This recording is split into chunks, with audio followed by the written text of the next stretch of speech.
little bit of rain. Yeah, no rain That's yet. about it. Yeah. I had about a All quarter right. inch. I just went and checked it a minute ago. It's right on a quarter. Man, Okay. I got 3.25. Oh wow. Got on the dirty end there. Got on the dirty end there. Yeah, it was coming down sideways for a while. Well, good. I'm guessing Caleb is. I put him on the dock and the emails, but I was guessing that was just to be safe in case he could break away. But I'm guessing he's not. So was he going to change his a lot more address confidence to than I do. Pennsylvania? Yeah. A text would be nice. Oh man, if you mention the baseball team, he'll reply instantly. We'll get into it. That's for dang sure. So nothing you want to add or whatever, we can get started. I don't care whatever the topics were. I'm good with those. If All anybody read them, I got my new lid on though, man. I saw that. I saw that. Representing. You got it on, and I actually ended up washing my sweaty one. It did start to stink a little too much, so. Man, dude, that's gonna give you the head fungus. You're gonna start.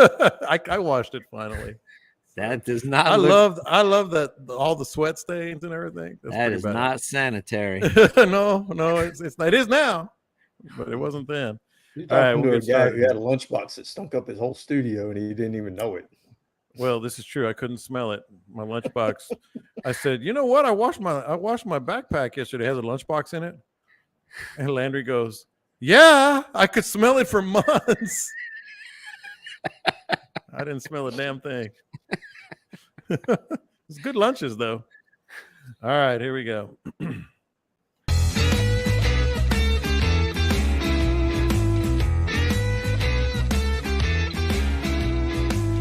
We got some cow tipping going on the King Ranch. Scott Knoll called his shot on that one. This is the Bite Me Podcast.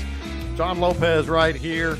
Captain Scott Knoll across from me, as is Dean Thomas, sporting that new Bite Me cap. That's cool stuff. I'm assuming he got it at the Feeding Frenzy, so that's awesome. And, of course, if you want one and you weren't there, you can go to scottknollphotography.com and get all the Bite Me gear. Camille would very much appreciate it. And certainly get some of those Scott Knoll great photos as well. Got a lot to cover today, man.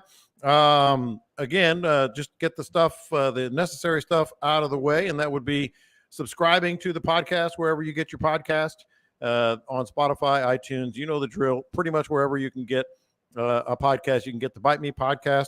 Facebook group page as well. 9,200 last time I checked. Great community, and always good discussion. Well, 90% of the time, 95% of the time, very good discussion, and appreciate everybody listening live here on YouTube, on my YouTube channel. You can always find the link about 3:00 on the Bite Me group page, and we start at about 3:30. Usually we try to be 3:30 sharp, but you know, things are going on. And we got to organize everything, but just a couple minutes after that occasionally. So let's get started, man. We got a lot to cover. I sent probably a personal record longest rundown ever. So I did a lot of typing. We'll see how much reading the boys did. But let's start with you, Scott. You mentioned it. Perfect storm might be a little cow tipping down on the King Ranch, come in toward Mexico, maybe a little further north, and start really churning things up, getting things, the washes we talked about last week. What are you seeing and what are you thinking with this? Does it have a name, by the way, this tropical depression or storm or whatever? Yeah, I think they called it Harold. Harold? It was an H. Yeah. No, Hillary was in California. This is Gert, I think. Yeah. If it has a name, it's Gert. Gert. No. Maybe not. No. But that's the theme, because we had Harvey, Hannah, and now Harold. Yeah. So that would work.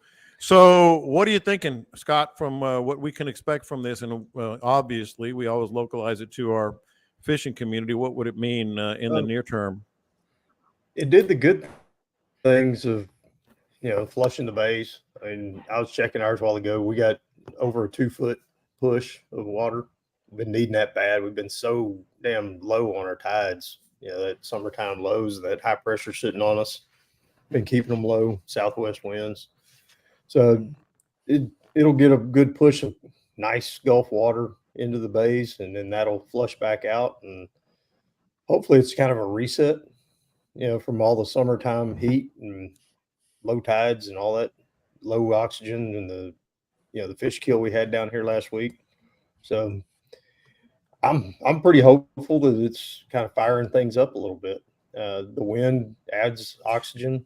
The cloud cover cuts down on all the sun on the water so much, so our water temperatures dropped about 6-7 degrees just within 24 hours. Mm-hmm. That's all good stuff. You know, the wind puts oxygen in the water, and boy, we had some wind. I mean, we were gusting to the mid-40s around here. Oh yeah, it was 35 gusting to 46 at one point, I think, and 10.4 foot waves at the jetties. Not a good day to be at the jetties. Yeah, probably not a good day to be at the jetties. I noticed, Dean, that you had a good day on the jetties yesterday, but that's pre-storm. And I also imagine, if you can elaborate, it might have been a little even more intense down south a little bit. Oh yeah, right here in my neighborhood, it got pretty exciting this morning. Easily winds gusts in the 40s. I got 3¼ inches of rain here at my house, but I was watching all the videos from Corpus Christi Bay. You know, they were live on the news with that. The way the wind was blowing is blowing right up on the seawall in Corpus Christi. So it got pretty exciting over there. But you know, the eye went in at Baffin Bay. So from there to Corpus to Aransas Pass, we got some pretty exciting weather. It went in. Beeville had some tornadoes. Falfurrias got the brunt of the storm. It just depends, you know, if you're on that line where that wave is just running across there. Started early, didn't quit for those guys. Where it passed over us was pretty exciting for about an hour. Went and took a drive around just to see what it was like. Checked on the marina, made sure everybody's boat stayed where it was supposed to be. So mine's still there. Yep. The Warrior was safe, man. But it's like, you know, we've been talking about this for the last couple of weeks, and it was absolutely perfect for what we needed. And it's unfortunate that it is centered around. It doesn't spread over the whole coast. It doesn't benefit everybody. But a push of water. We got about 2 feet of water on the flats that wasn't there yesterday. Hopefully it stays around for a few days, because we've been dealing with extremely low water out there. But I had some great days on that low tide with tailing fish, lots of reds. Not the easiest fish to catch. Well, we're going to get to that. Yeah, for sure. Yep. But the weather, I mean, this is, you know, we didn't want it to be dangerous. We didn't want it to hurt anything, and it didn't. And this was the perfect weather. The perfect storm. The perfect storm. How about that? So you saying Falfurrias took a hit? What'd you see? One of our commenters here. Well, Dean said it. One of our commenters here said that Baffin is really, really taking it too. Well, I mean, all perspective, of course. Falfurrias was in the area where the biggest band of the storm just trained right over it. And I know you got your friends out there at the Deer Lease. It was. Your Deer Lease out there probably got, I think some of those areas got like 10 inches of rain, where it just trained, where that band just stayed on top of that area for the majority of the time as it moved in. They got it first. They got it till it was over. Hebronville got it pretty hard. So yeah, inland, you know, straight in from Baffin Bay, I think they probably felt the brunt force of the storm. But where we were up on the north side, you know, we had the outer bands, which get pretty windy, and we had some pretty exciting wind this morning. Now, Scott, in terms of fishing, I know I've had my really good experiences post hurricanes. The tide is up. What is it? How does it affect fishing? You know, your thoughts on that? Like I said, it's kind of a supercharger. You know, this time of year, you know, you're in the doldrums of the heat of the summer, you get something like that, it pushes some good water in, stirs things up a little bit. And my experience, I've always had really good luck behind the storms. Yep, that's what I was going to say, but I wanted you to say it. And right here where we're at, we have the pass that goes to the Gulf. So there's schools of reds that hang around those jetties, big reds that, you know, those guys are out there catching around the tip end of the jetties. And that water, when it pushes in, those schools of reds will move onto the flats. And it brings a whole new, a bunch of fish that just haven't been there for the past couple of weeks. But that's unique to this area. I mean, we are 1 mile behind the pass. The flats that we fish every day, I mean, you can see the Gulf of Mexico from where we fish on most days. So those fish that are living at the jetties get pushed into the flats, and hopefully they hang around. We're going to find out. We're going to be out there tomorrow, the rest of the week.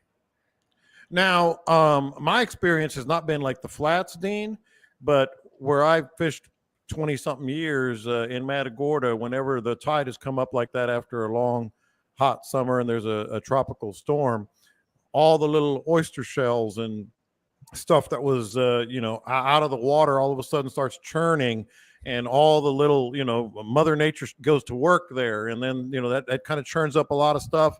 We have a lot of listeners, you know, that are fishing on oyster shell like we have. You know, that is another thing that a lot of our listeners, when they are around the oyster reefs and some of the shell, be ready, because some of the best days I've ever had have been post-storm on those oyster reefs.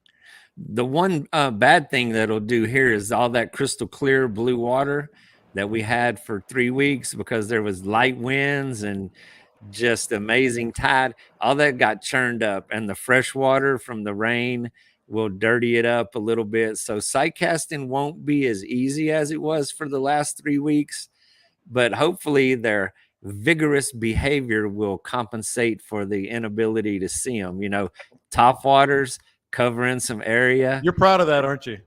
Yes. Scott started laughing. I throw a good one out there every once in a while. He was proud of that, Scott. I can Carrie's always over with tell. a teleprompter. Use She's got vigorous. two Is that the cards. word of the day? Is that I can always tell when Scott is impressed. Scott, what about the vigorous behavior on some of these oyster reefs, as I was talking about? Oh yeah, like I said, it stirs everything up. I mean, it's just things get so dull and flat, you know, during the summertime, and you know, you don't get the good tide exchanges. You don't get all that stuff going on. It just, I don't know. You put your hand in the water, it feels gross, because it's, you know, it was 94 degrees the other day, right before the storm came in. I was checking the water temperatures just to see what the difference will be, and we had 94.2 at the little jetties here in Port O'Connor. So we've got the two big passes. You know, Dean talks about his pass. We've got the jetties, and then we've got Pass Cavallo. So there's a lot of water exchange going on right now, and I would imagine it's probably falling back out now that the storm's passed us. And so it's like a big toilet flush, man. Get rid of all that dirty, nasty stuff and put new stuff in. And that turns up the oyster reefs, turns up the grass. It may be dirty a little bit, but we didn't get as near as much rain as Dean did. I got a 1/4 inch at the house. Yeah. I saw there was some more over the bay.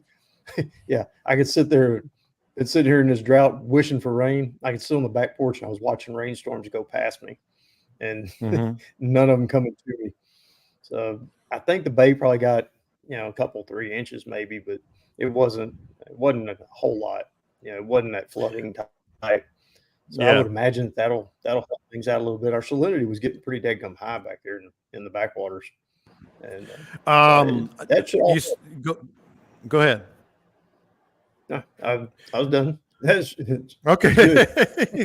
I thought you were going to drop a big word on us. It's vigorously splendid.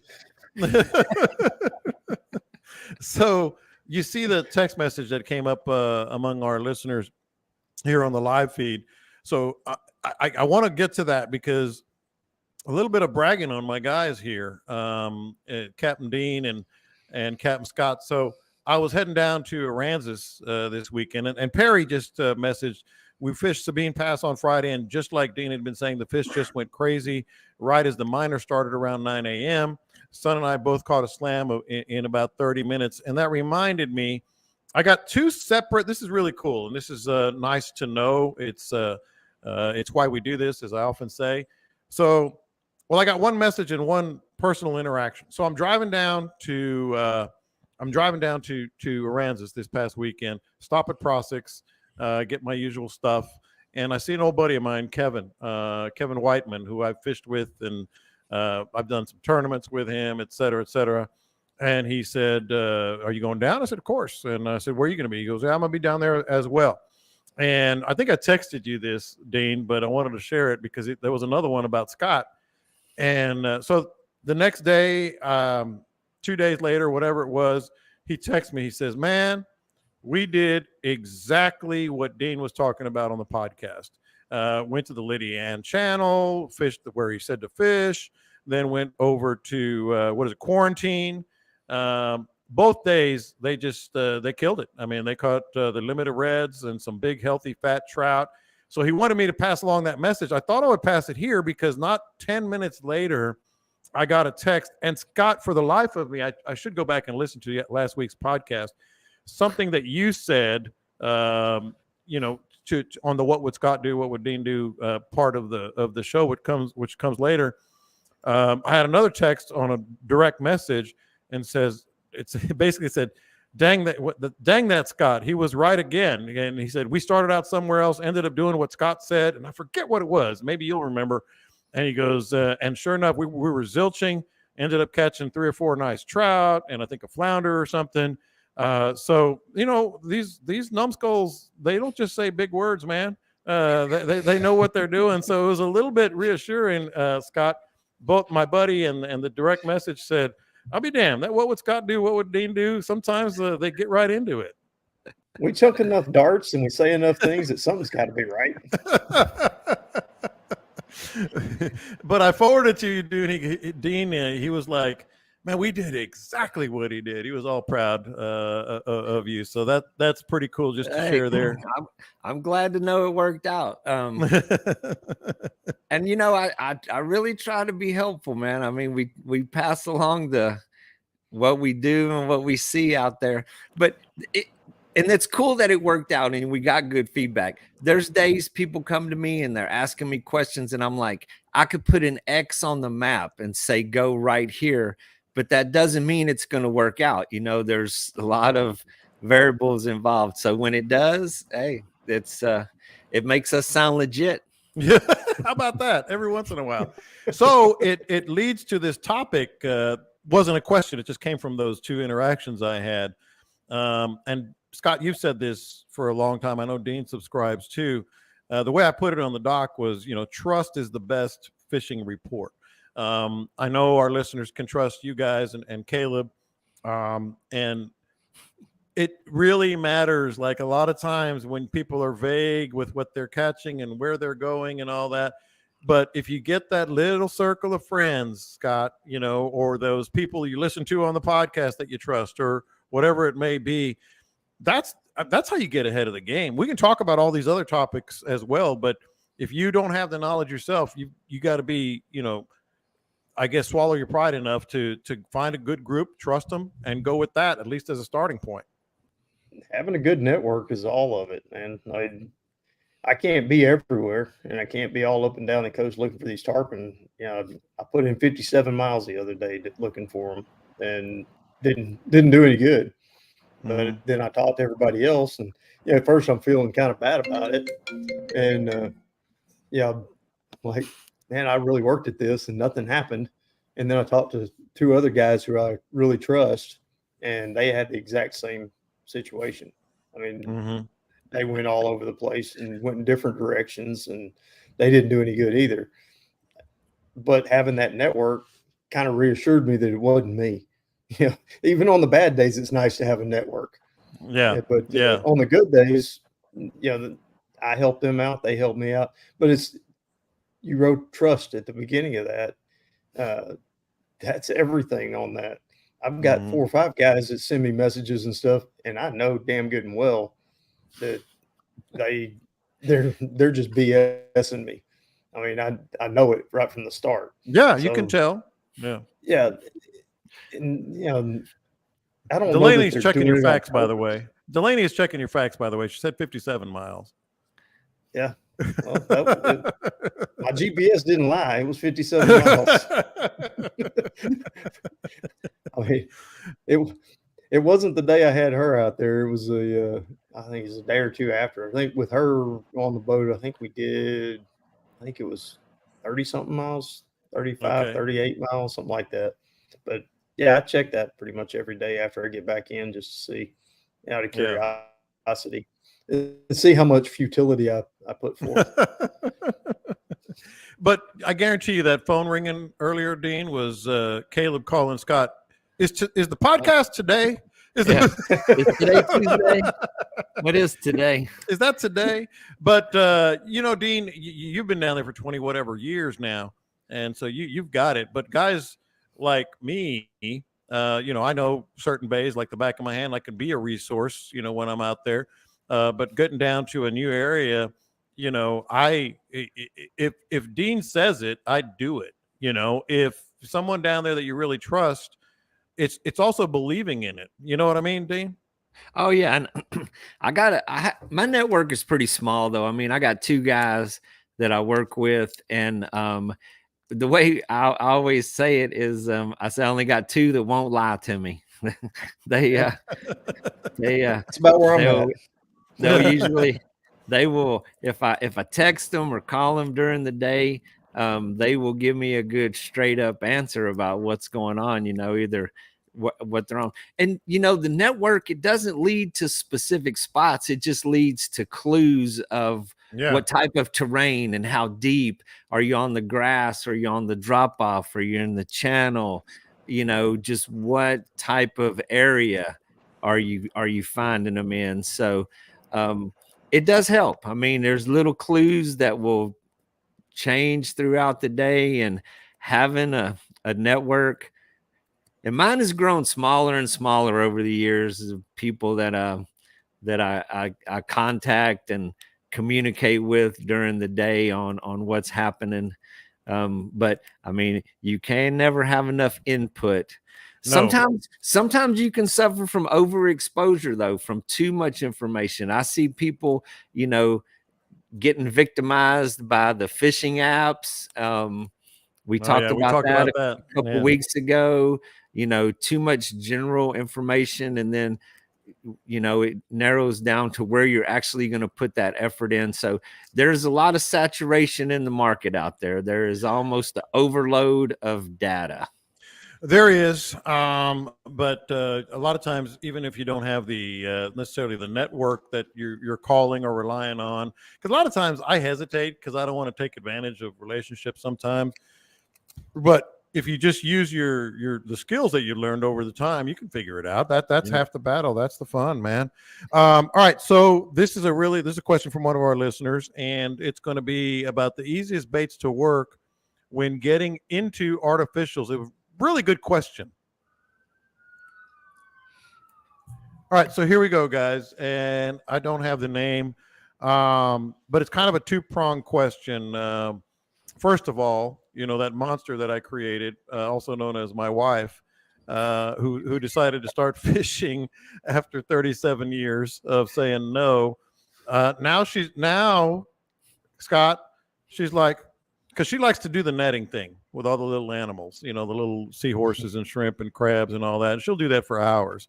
But I caught back-to-back redfish this past weekend on a drift, and she goes, well, I want to throw. Of course she wants to throw because I'm catching fish. But so she convinced me to get her a bright neon orange spinning reel and spinning rod that is really pretty.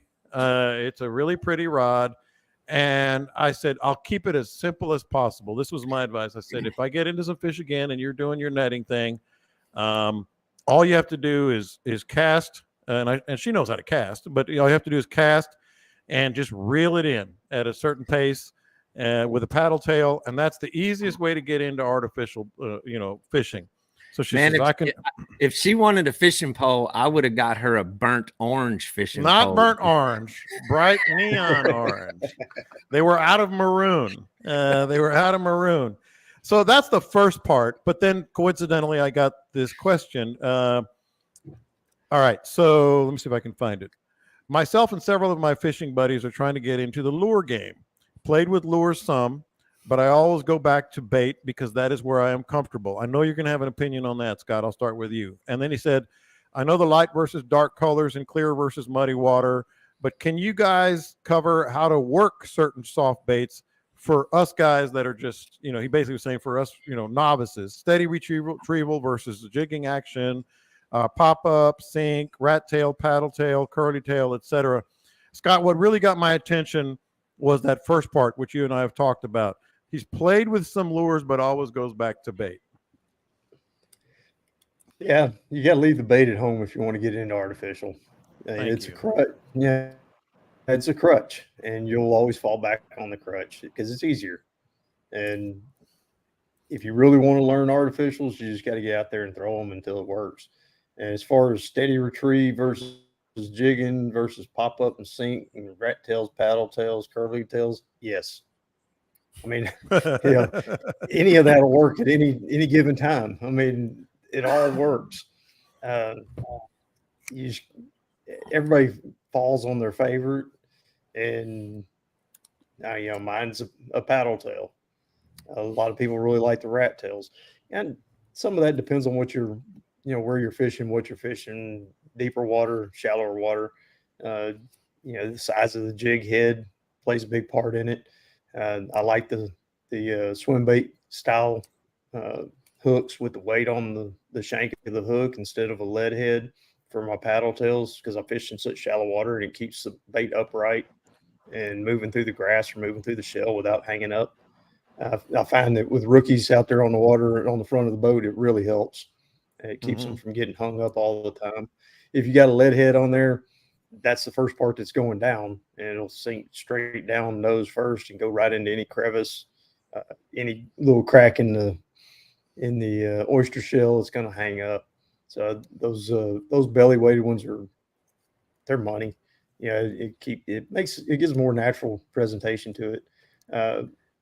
But also never discount the spoon, man. As far as something for beginners to throw out and reel in and not really have to know anything about how to work a lure.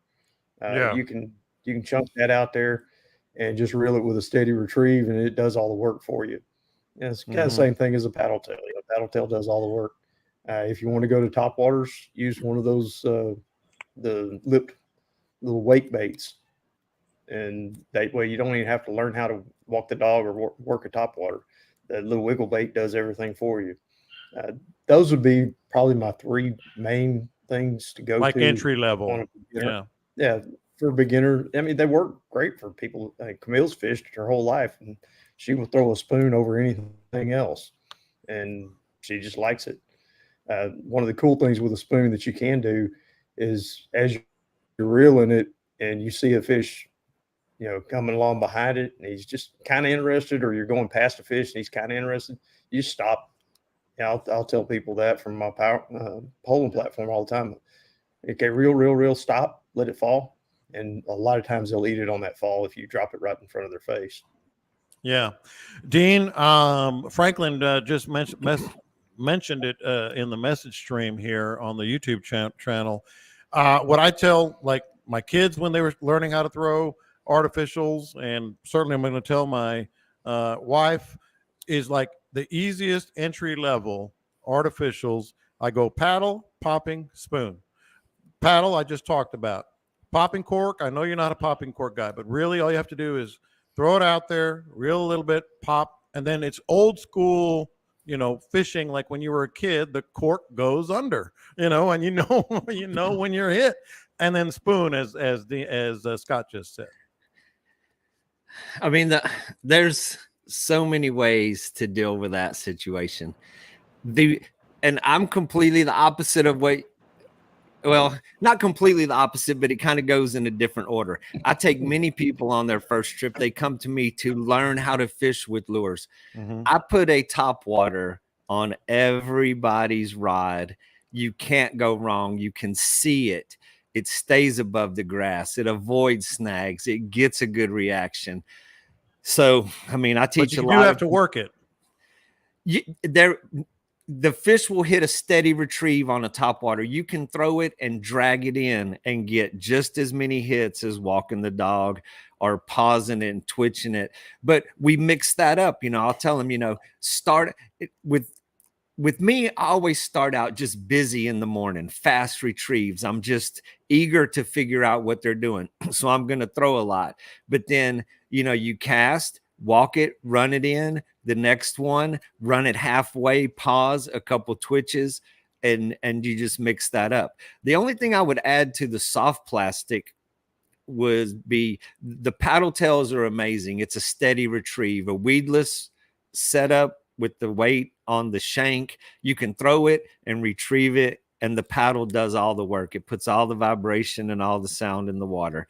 In deeper water, I'm going to be jigging it and popping it like 4 to 6 feet. You let it sink, and then a couple of vigorous pops. You make some noise with it, and then you let it settle back down. So to me, I find jigging in deeper water to be more challenging for the first timer or someone who's just new to trying to, because that one takes a lot of feel. It takes a lot of practice. And then when you figure out how to get that strike, you want to duplicate it. And it's not always easy to duplicate that, you know, and it's like, you know, where is this going wrong? But the paddle tails in the hands of the beginner, you throw it out there, you just retrieve it, and you let the tail do all the work. The rat tail is my personal favorite. That's what I have tied on my rods 99% of the time. But it doesn't put a lot of vibration in the water. You have to make it move. You have to make it work, make it dance a little bit to get a reaction out of those things. But the jig head, the weight of the head makes a big difference. I go with really light stuff. Usually an 1/8 is heavy. Most of them are 16th ounce. But the top water, if you're on shallow water, less than 2 feet deep, for the beginner, for the first timer, the top water, it casts a long way. It covers area and it gets reactions. Even when they're slow to bite, you're going to see that fish follow it. They're going to be intrigued by it, even if they don't hit it. And that will inspire you to throw it back out there. Sure. Just give you that much more confidence. Are y'all seeing this on the message board? I'm getting personally attacked over here. And I knew it was going to happen. It happens every time. And you know what? Come at me. Come at me all you want. Scott rolls his eyes. Caleb rolls his eyes. People, there's this macho, I don't know, prideful, whatever. I'm not too proud to throw a popping cork, but some of these comments, I mean, come on now. I have feelings too, but I don't know what it is. Like, you guys know I throw everything, especially now that I'm down south. I throw probably 75% top water, but popping corks, it's kind of similar to what Dean said, Scott. Like he says, you know, you'll see the reaction, you'll get you know, some self-satisfaction. Popping corks, like I said, come at me. I don't care. I've caught a bleep ton of fish on them and big old trout as well. Somebody hit a nerve there. Yes, because I'm trying. This is a full service podcast, and everybody. Oh, you threw a popping cork? Yeah. You see that 28-inch trout I just caught? I mean, it's incredible. What is it, Scott? Is it just like people look down their noses at anybody who throws a popping cork? It's just one step above using bait, man. That's Get all the it is. hell out of here. Get the hell out of here. I use different line lengths for different scenarios. I drag it sometimes. I think it's an art form, to be honest. I think it's an art form to properly throw a popping cork with an artificial under it. You can feel however you feel about it. Now I'm getting personally attacked by these guys. All right, look. It works. There's no doubt it works. And I mean, I always have them on the boat when I have the kid trips. I mean, it's a regular thing. And Oh, is that another shot at me? Is that another shot at me? I make sure I edit them out of the picture whenever they're in the background for sure. All right. Look, I'm going to show you guys the text I got from Kevin. I don't know if you can read it or not. We believe you, man. It's says, okay. It says, and the popping cork again, too, just like you said. Look, I think I'm onto the biggest secret in fishing, to be honest. But we need to add what would John do at the end of the show today. I can promise you it's no secret. If you just watch the guys that are fishing the redfish tournaments and watch them when they're running around, almost every one of them's got a popping cork on, and they got a jig head, and there's a gulp on the end of it. 100%. I know it works. And I've done it when you're fishing one of those big money tournaments and ain't nothing else working, you will go to a popping cork and throw it in some dirty water and pop the hell out of it. Gee, I wonder why. I've seen guides not guides. I've seen anglers in tournaments take the popping cork off and put something else on their rod when they go to the weigh-in. Like I've seen that with my eyes, do that. Yeah. So take that, you guys. But I always say I got to wake them up. I use the popping cork to wake up those fish. So all you guys that look down your nose at the popping cork throwers like myself, kiss popping cork hey, wait a minute. Look, popping cork and an upside down spinning reel.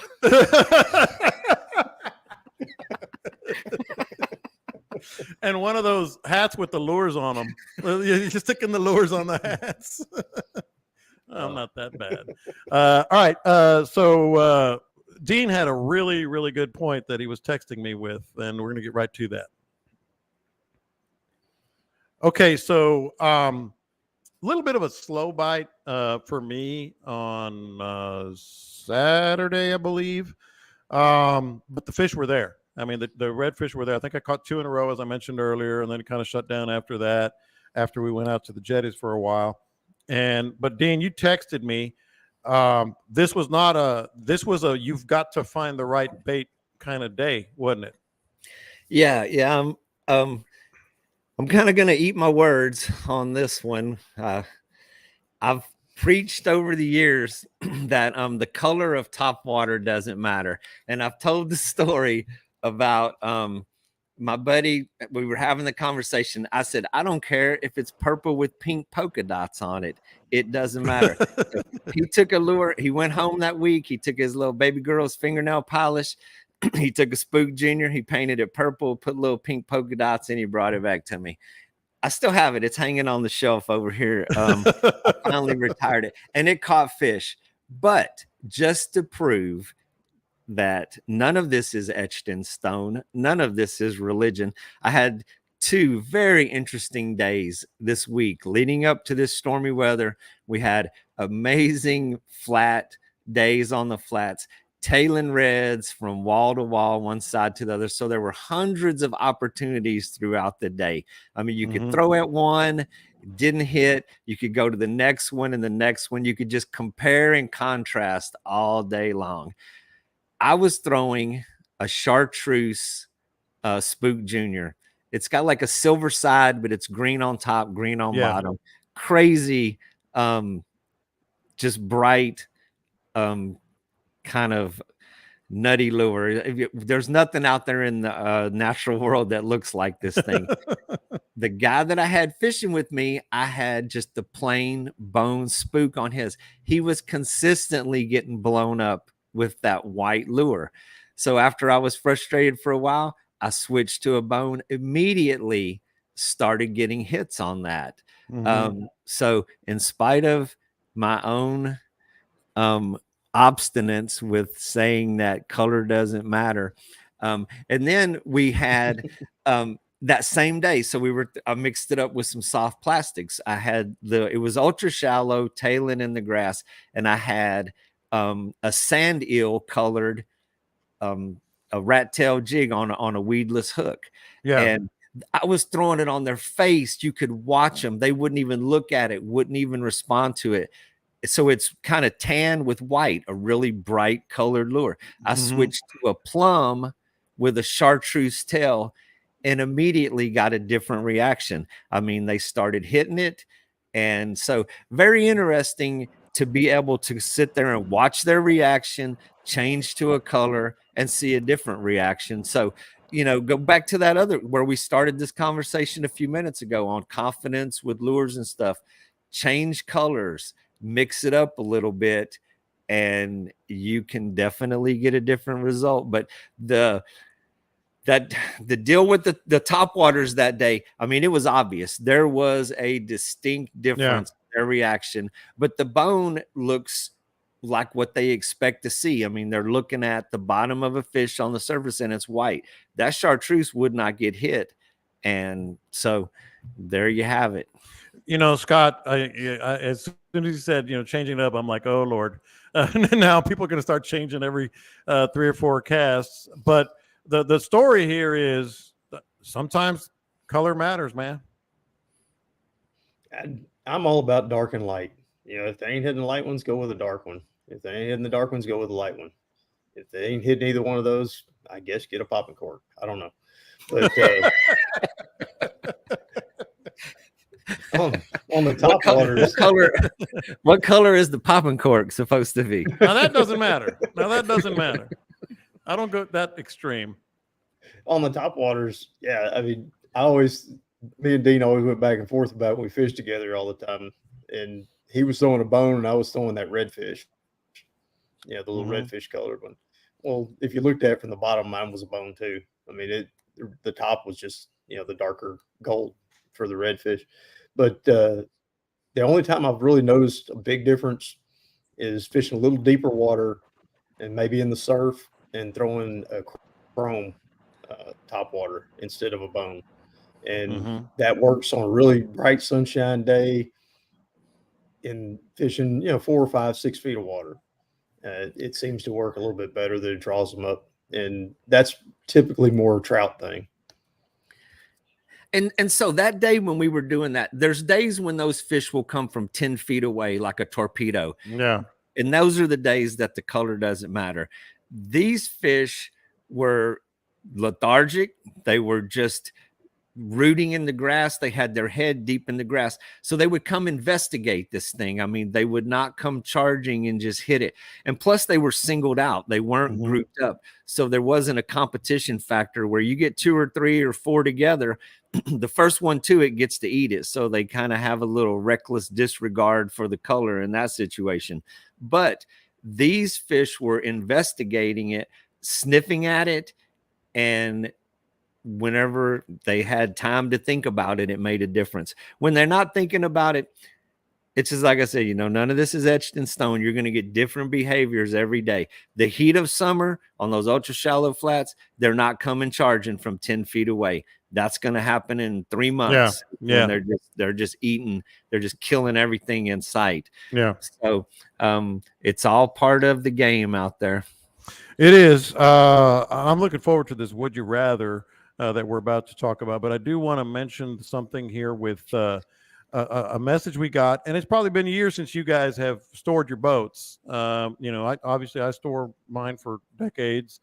But it's worth, you know, it's worth talking about at least what you would recommend, because one of our listeners sent the question, and it's basically, you know, what are the musts when keeping your boat in storage?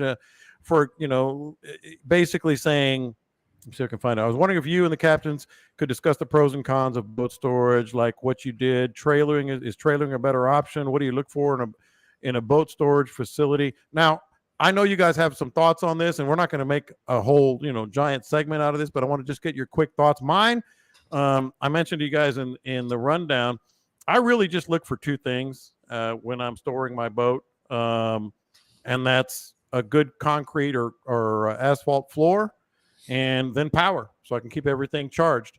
It's not that complicated. We're not going to spend that much time on it, but I did want to at least bounce it off of you because we got it from one of our listeners, and I think maybe you guys can add something. What do you say, Scott? Well, I mean, security is a big deal. but if somebody's going to break in, they're going to break in. Nothing's going to stop them. I always kept mine when I lived in Pearland and couldn't keep it at the house. I kept it in it was a fenced in security deal with the reader card to get in and out, but the guy lived on the property, and that was a big deal for me. And you had to drive past his house to come and go, and he never really had any problems out there. That was something that I would look for if you can find it. But yeah, the power's a big deal, and it doesn't sound like much, but a concrete floor is really, really nice to have. Oh man, that's my number one. Yeah. I had one that was that I had to get at one point that had the just caliche on the floor, and everything was always dusty. I mean, there was no wind in there. It was nothing. But how in the hell? But for some reason, everything was always dusty every time I pulled my boat out. But it was like somebody went in there with a leaf blower or something when I wasn't around. My thing is the tires. I look for concrete or asphalt, Dean, because the tires, they can go pretty quickly. You'd be surprised, even though you move using your boat a lot. That's my number one is concrete or asphalt floor. Yeah. All of those things are great. Mine hangs in the slip, so all I need is water and electricity. That's right. You just need to plug it in and rinse it off. It works out good. But the tires, of course, if it's sitting outdoors, the side that the sun hits every day will deteriorate the tires on that side too. Hang some shade over those things always help.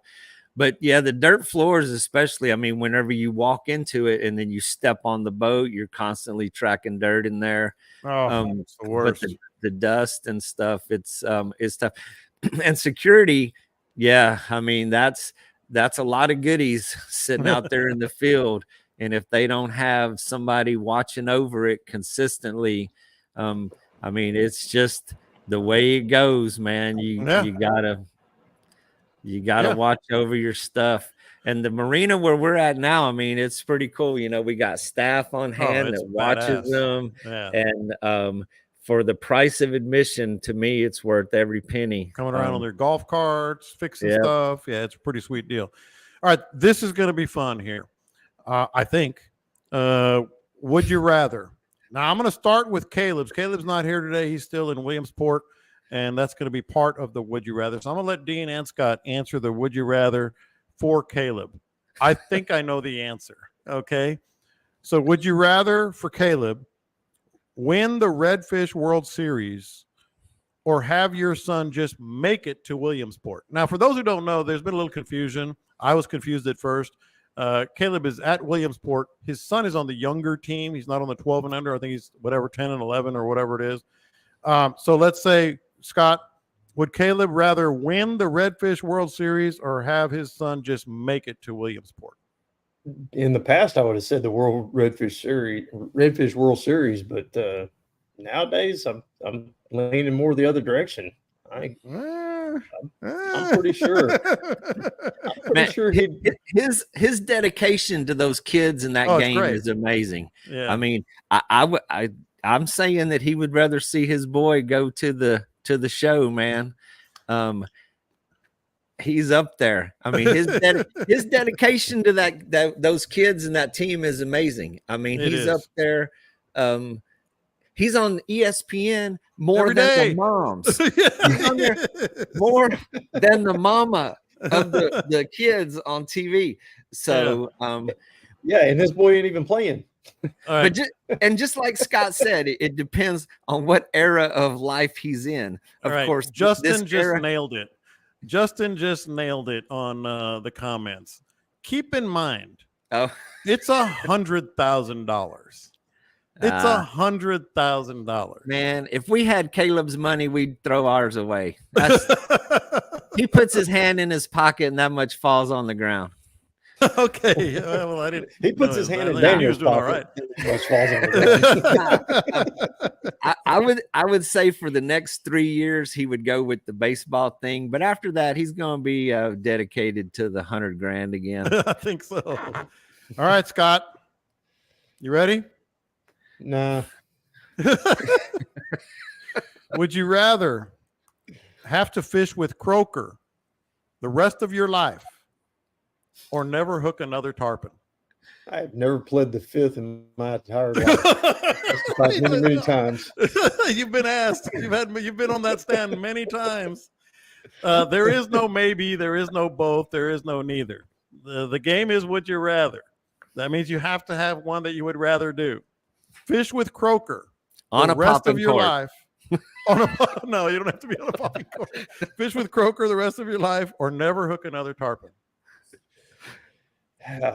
I'm This just is going to go good. throw croaker at tarpon, I guess. He's always looking for a loophole. He's always looking for a loophole. I'll Dean, throw what do you croaker think at some Scott's tarpon, really I thinking? guess. That's about as far as I can go with it. Man, that's yeah, man.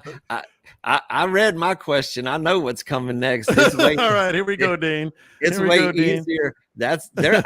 There's no answer to that croaker tarpon thing, man. There is no answer to that croaker. There really isn't, man. I absolutely Would you- detest throwing croaker, but I absolutely love my tarpon. You can't live without hooking one more tarpon. All right, Dean. Would you rather spend a day swimming with the manatee, an entire day, or never cross paths with another boat? Man, For those who don't know, for some ungodly reason, Well- Dean is terrified of manatee. no, there's for good reasons. What's What's the good reason? I've been assaulted by. You've by been manatee. assaulted by a manatee. I don't know if I rubbed its belly just right and befriended it. It made a slow approach. It may have a happy ending. Well, that's your own personal business. That's up to you. That's between you and the manatee. So yeah, I'd swim with the manatee. I'd Yeah. take my chances. Get rid of those airboats. I could live without them. I would take even worse than that to do away with those noisy things. And, All right. and here comes the haters, man. They're going to be knocking on my door over here tonight. Yeah, they are. All right. Before we get to what would Scott do, what would Caleb do? Dean do. So I was talking to Micah Krullick over at Knock and Tail, and he said, I know, basically we're talking about like, who knows, what a fishing report really means, but it does give you maybe some ideas, as Scott said in the past, of where to start, what to look for, etc. He said, have you guys ever thought about doing just a quick, like a quick fishing report from the actual reports, people that he knows? I said, sure, man, we're not going to do the whole coast. We'll do a couple here, a couple there, every couple of weeks or whatever. So we're going to do Mud Island and Mesquite Bay. And this is courtesy of Knock and Tail. Of course, Bite Me 20. Get 20% off with Knock and Tail. Fishing the outside edge and around the southern tip. The deeper potholes and grass have produced some better trout early on the white Knock and Tail 16th ounce KTL jig head. Mesquite Bay, early morning, hard-packed sand and shell. This is what Scott's talking about. Like, you may not know exactly where to go, but you know what to look for. Early morning, hard-packed shell has been the best, working the deeper edges with my favorite lure, that 4-inch Knock and Tail in Rogue with greenback and heavy metal on a 16th KTL jig. So don't forget that. And also don't forget, before we get to what would Scott do and what would Dean do, on Wade Right. Those guys were fantastic at the Feeding Frenzy. And I really, when I weighed, I swear by the Knock and Tail belt and the sling. Quick way to go with the sling, longer way to use the belt. And that, of course, also has the Bite Me 20 code for the Bite Me combo. And you get 20% off right there. All right. So what would Scott do? What would Dean do? Well, we got some things changing, Scott. I mean, let's say we get the storm is already passed, or will pass soon if it hasn't already. But what is it going to mean? What would you do now that you have all this other geometry in your head regarding what the storm's done? If I was in the bays, I would probably work my way into some backwaters. It got a good flushing, got some good clean water, got pushed up inside the way backs, and those redfish will follow that tide when it goes up like that, and they'll follow it as far back as they can. They were all up in the trees and the grass over the last day or so, and they'll hang around, as long as the water sticks around. And you got to just kind of watch and see if we fall right back into that low tide period again, they're going to drop back off the edges. But while it's up, I'd venture way back in the back and see what I can find. Beachfront, I don't really know what to expect out there. I mean, we had 10.4 foot waves at the jetties here, so I imagine it got roiled up a little bit. But hopefully it's swished around some good water from the deep stuff, and maybe cleaned up some of that the dirty stuff that the Southwest has been blowing. Got some reports of a few tarpon here and there, not great numbers, but people are seeing them, starting to find some more. And if the winds would let me and the waves would let me, it's going to take a day or so to settle out. But I'd slide back out there and start poking around, see what happened with my tarpon. Dean, I know we got washed pretty good down there. I don't know if you saw the wave heights or whatever, but what's the after effect here down south? Well, I was talking to my buddy this morning about the kingfish and what it's going to do to them, because it's been amazing. It's been crazy how much fun we've had with those guys. And he said his theory is that they're headed to Mexico, that they all they're going to clear out. We'll find out. I mean, hopefully later this week, I get out there and take a shot at that. But for the next couple of days on this high tide, I'm going to be kayaking in the bushes, man. I'm going to be on those flats up in those lakes. I know it cooled down. Those fish have been hanging all around the edges, and there's a lot of opportunity for them to get in there. The bait fish are going to ride that tide and be back in there. We've had tons of mullet, a lot of life on the ultra shallow flats. And for the next couple of days, I'm going to be kayak fly fishing. I mean, I'm going out with the fly the next couple of days, and really looking forward to all of that. But the jetties and such, I mean, that's got a big question mark on it right now. Plus, right here, we're going to have a lot of water, fresh water going out the jetties. We're not going to have that beautiful blue Gulf water that's been hanging around there. That, I mean, the water at the jetties look like 30 or 40 miles offshore. Yesterday, before this storm hit, it was crazy how blue that water was. And, we pulled out there yesterday. My buddy was next to me. Right when we got there, he pulled up next to me as we were trolling out our first lines. He says he was going to pull away from me. He's like, I'll give you some space. I said, no, man, I stay right here. I said, let's see who gets hit first. We put 2 trollers out, and we didn't go 300 yards, and he caught the first fish. I mean, that's just how good it's been out there. So, I mean, I hope it doesn't go away. The water temperature is still there. I hope they come back. But for the flats, it's hard to make the decision. Now, it was easier because it was easier to leave the flats and go to the jetties last week because it's been so hot. This is the opportunity to get out there, sight cast to some reds. There'll be speckled trout mixed in there. Those trout will leave the edges of those channels and go up on those grass beds right behind this storm too. It's going to mix everything up. So we'll see how it works. And the forecast is amazing for the next 7 days. We have less than 10 mile an hour for 7 days after this. What that was the guy on the jet ski, right? Yes. Yeah. That's something, man. Those are fascinating. Yeah. How popular they're getting. Well, my buddy Jay, he's going through like a midlife crisis right now. He's out there, got some kind of adrenaline rush going on. But now his little Sea-Doo is rigged up. He even takes that thing 20 miles offshore to rigs and catches snapper, and he does some pretty adventurous stuff. But it's a sweet rig. I mean, I don't see myself doing that, but I see where it fits in the food chain, and it's, way less obnoxious compared to an airboat.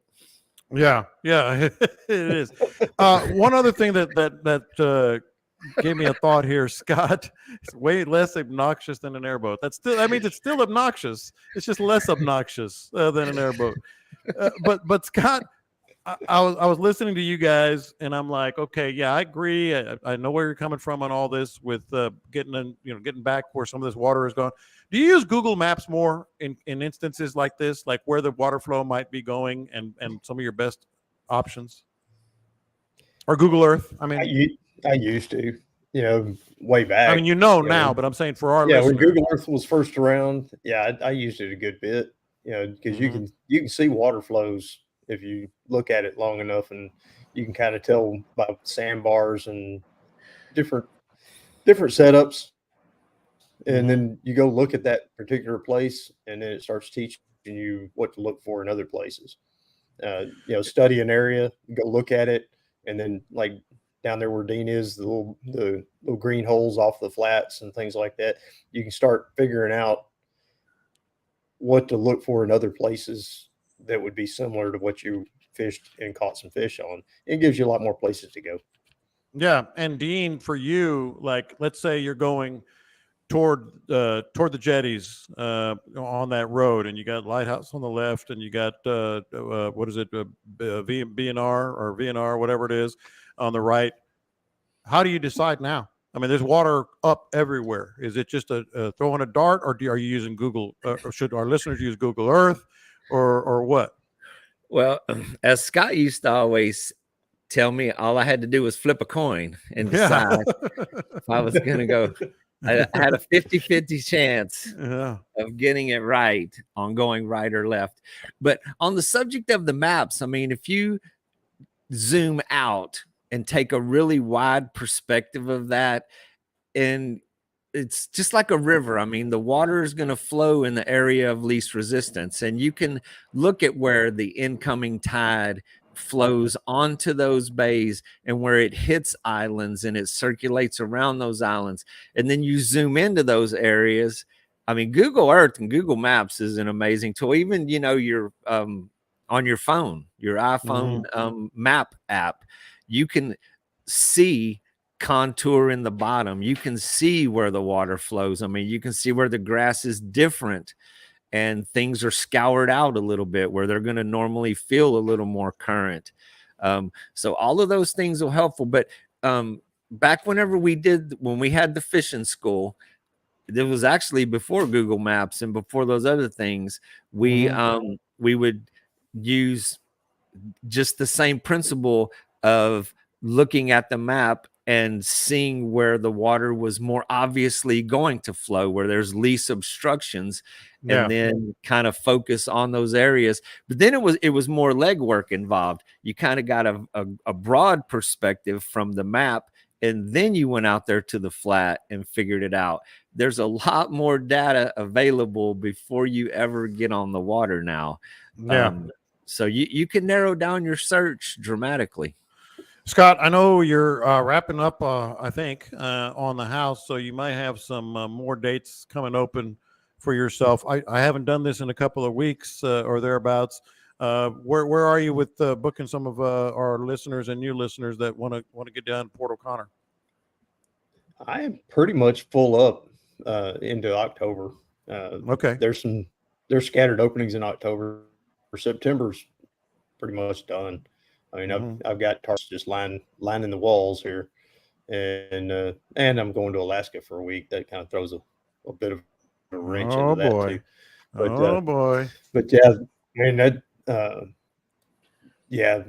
If you want to go red fishing, October, November, December, those I've still got openings there. I've got some deer hunts lined up. Some guided deer hunts I'm doing, but those mostly fall on weekends. So hit me up for a weekday in October, November if you want to go do some red fishing. Or hell, do both. A little fishing on Thursday. Head to the ranch on Friday and go get you one. Dean, how about you? A lot of days booked, but huh? I was gonna say I do still everybody- have some deer hunts Yeah, available. Yeah. As well, Yeah. So. everybody's mind is starting to drift towards deer season too. Time to break the dust off of that. But I have a lot of days available, a lot of weekdays. A lot of days are booked. It's kind of sporadic right now.